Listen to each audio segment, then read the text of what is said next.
ہمیشہ صورت باد سحر آوارہ رہتا ہوں، محبت میں ہے منزل سے بھی خوشتر جادوئے پیمائی، دل بےتاب جا پہنچا دیار پیر سنجر میں، میسر ہے جہاں درمان درد ناشکبائی۔ صورت باد سحر، صبح کی ہوا کی طرح، آوارہ، چلتا پھرتا، خوشتر، زیادہ اچھی، جادوئے پیمائی، سفر کرنا، دل بےتاب، بے چین دل، دیار پیر سنجر، خواجہ معین الدین چشتی اجمیری کے علاقے میں، مراد ان کے مزار پہ۔ میسر کہتے ہیں حاصل، درما کہتے ہیں علاج کو، درد ناشکبائی، بے صبری کا دکھ۔ میں صبح کی ہوا کی طرح آوارہ پھر رہا تھا، اور محبت میں منزل سے زیادہ منزل کے راستوں پر چلنے پہ زیادہ مزہ آتا ہے۔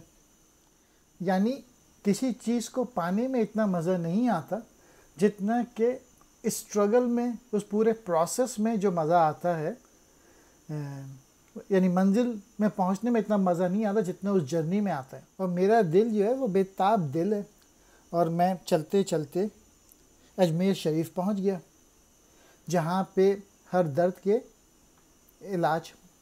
کا علاج موجود ہوتا ہے، اور خاص طور پہ بے صبری کا جو دکھ ہے اس کا بھی علاج ہوتا ہے وہاں پہ۔ ابھی نہ آشنائے لب تھا حرف آرزو میرا، زباں ہونے کو تھی منت پذیر تاب گویائی، یہ مرقد سے صدا آئی حرم کے رہنے والوں کو،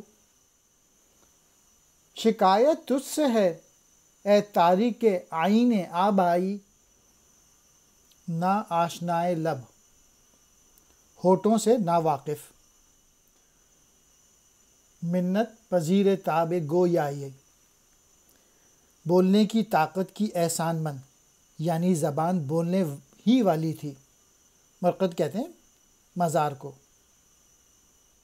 ابھی دل کی بات زباں پر آئی ہی نہ تھی کہ خواجہ معین الدین اجمیری رحمۃ اللہ علیہ کے مزار سے آواز آئی، اے باپ دادا کے طریقوں کو چھوڑ دینے والے، حرم کے باسیوں کو تجھ سے شکایت ہے، تیرا اے قیس کیوں کر ہو گیا سوز دروں ٹھنڈا، کہ لیلا میں تو ہیں اب تک وہی انداز لیلائی، نہ تخم لا الہ تیری زمین شور سے پھوٹا، زمانے بھر میں رسوا ہے تیری فطرت کی نازائی، تارک آئین آبائی، مراد اپنے بزرگوں کی روایت کو ترک کر دینے والے، قیس کہتے ہیں مجنوں کو۔ سوز دروں، اندر کی آگ، مراد عشق کا جذبہ۔ لیلا، مجنوں کی محبوبہ۔ انداز لیلائی، محبوبہ ہونے کا انداز، دل لبھانے کی کوشش۔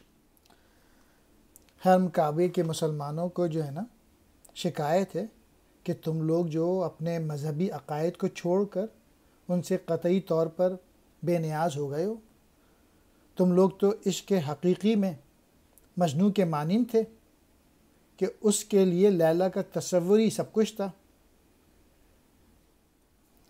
لیکن تمہارا دل تو بنجر زمیں کی طرح نکلا، جہاں توحید کا بیج تو بویا گیا تھا لیکن اس سے کوئی نتیجہ نہیں نکلا۔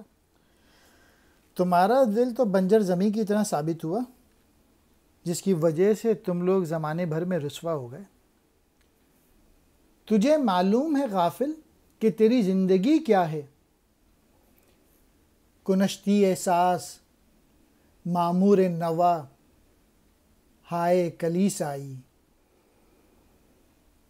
ہوئی ہے تربیت آغوش بیت اللہ میں تیری، دل شوریدہ ہے لیکن صنم خانے کا سودائی۔ غافل، غفلت کرنے والا، کنشتی ساز، آتش کدہ بنانے والا، معمور، بھرا ہوا، آباد۔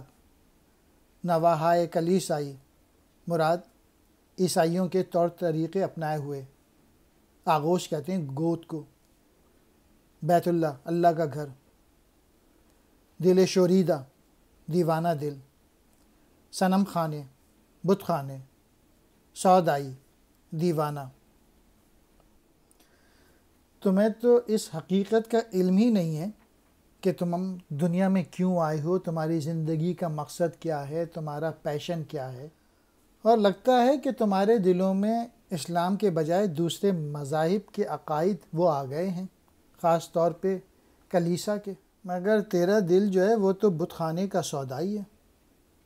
تو نے ہم سے وفا سیکھ کر غیروں کے کاموں میں اپنی محنت صرف کی۔ موتی تو نے ہم سے لیا، لیکن اس کو قربان، اس کو خرچ دوسروں پہ۔ یعنی ساؤتھ ایسٹ ایشیا کے مسلمان جو تھے، انہوں نے اپنی ساری تعلیم اور سب کچھ جو کچھ حاصل کیا تھا اسلامی، اس سب کو تو وہ بھول گئے اور اپنی قدر بھی گنوا بیٹھے، اور اپنی ساری محنت جو ہے وہ دوسرے لوگوں کو خوش کرنے میں انہوں نے لگا دی۔